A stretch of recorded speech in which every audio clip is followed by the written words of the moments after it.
ఒకటి, ఈ ప్రాంతం అభివృద్ధి చెందేలా, ఈ రాష్ట్రం అభివృద్ధి చెందేలా, మా నాయకుల ఆలోచన రాష్ట్రము దేశం అభివృద్ధి చెందాలని.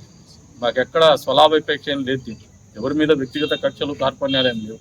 కొంతమంది హద్దు దాటి మాట్లాడిన దానికి జరిగిండే ఫలితాలు ఉంటారు. గతంలో జగన్మోహన్ రెడ్డి గారిని ఒకటి అడుగుతాను, చంద్రబాబు నాయుడు గారి దీని మీద చేస్తే ఫ్యాన్స్ ఉంటారు, వాళ్ళకి కీపీ వస్తుంది. ఏం బాలయ్య బాబు ఫ్యాన్స్ లేరా? నీకేనా ఫ్యాన్స్? నువ్వు నవ్వుతాండవో ఏడుస్తాండవో తెలియనటువంటి ఫేషియల్ ఎక్స్ప్రెషన్ ఇచ్చి నీకే ఫ్యాన్స్ ఉంటే ఆంధ్రలో అందగాడు ఆయన ఫ్యాన్స్ ఉండరా? వాళ్ళకి జీపీలు రావా?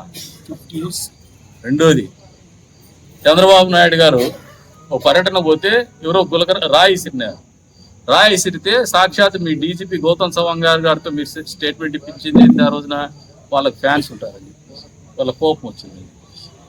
ఈరోజు మీరు ఎవడో అని మాట్లాడితే రాదా? నియోజకవర్గంలో కూడా కొంతమంది దుబారాగా మాట్లాడుతున్నారు, వాళ్ళకు కూడా చెప్తాను, మేమేం తిరిగి సమాధానం లేవు.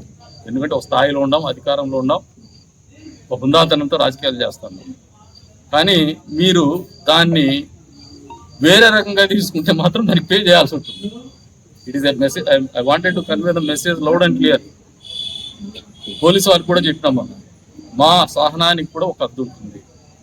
రాజకీయాలు మీరు గౌరవంగా మాట్లాడితే, నిర్మాణాత్మకంగా విమర్శిస్తే తీసుకోవడానికి, తప్పులు జరిగితే కరెక్ట్ చేసుకోవడానికి సిద్ధంగా ఉంటాం. అట్లా కాకుండా లైన్ దాటి దుబారా మాటలు, మీరు ప్రెస్ వాళ్ళు కూడా దుబారా మాటలు మీరు రాసినా ఓర్చుకునే పరిస్థితి ఉండదు.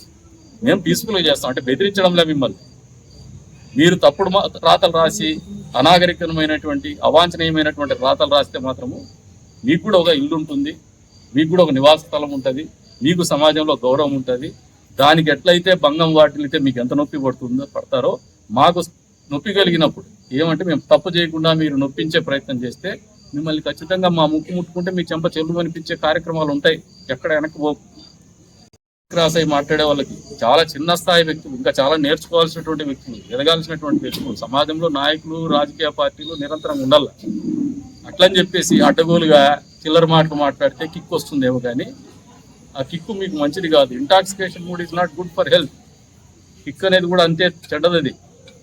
మీకు మంచి చేసి కిక్కు తెచ్చుకోండి, అది మంచిగా ఉంటుంది.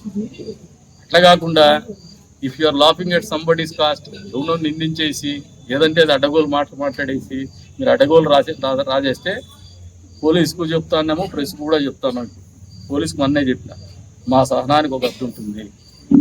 అధికారంలో ఉన్నాం, ఇంకా సంయమనంగా ఉంటాం, ఓర్పుగా ఉంటాం.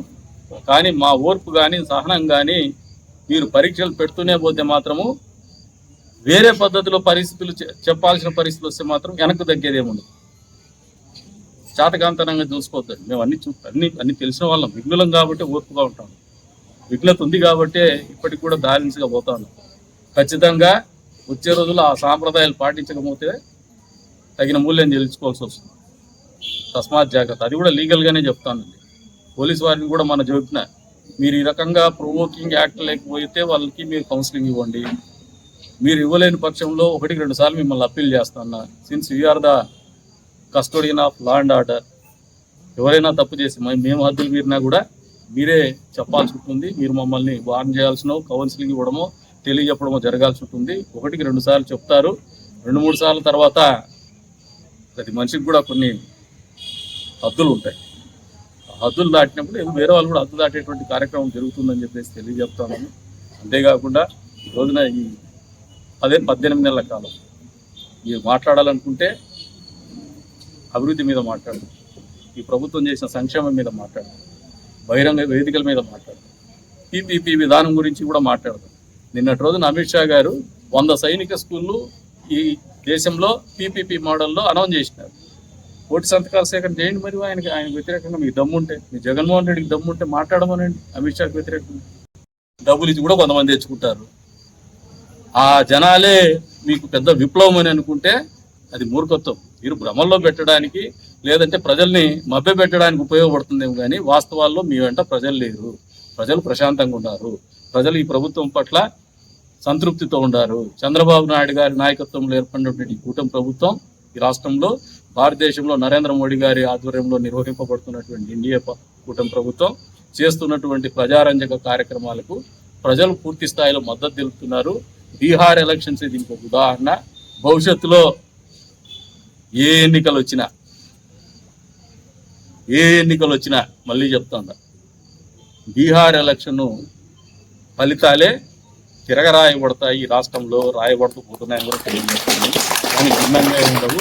ఇప్పటికైనా మీరు మారి రప్పా చూపిస్తా, 2.0 చూపిస్తాను, మిమ్మల్ని మేము చేసే కార్యక్రమాలు, మీ మీద చేసే దాడులు చూసి మీరు భయపడిపోవాలా అని చెప్పి బెదిరించి పెట్టి, మామూలుగా ఓటర్లకి కాళ్ళకు కడియాలు పెడతాం, నడుము గొడ్డారం పెడతాం, ముక్కు పిల్ల పెడతాం, నెత్తిన పాపిడి పిల్ల పెడతామంటేనే ఓట్లు వేయరా ఆ పని వాళ్ళోడా. చంపుతాము నరుకుతామంటే ఓట్లు వేస్తారా? బుద్ధులేదు అనుకుంటున్నారు. మారండి ఇప్పటికన్నా మారి ప్రజలకు మంచి చేస్తాము, గతంలో చేసి తప్పిదాలు చేయము, లెంపలు వేసుకుంటున్నాము, మాకు 11 సీట్లు ఇచ్చినారు, బుద్ధి వచ్చిందని ఇప్పటికైనా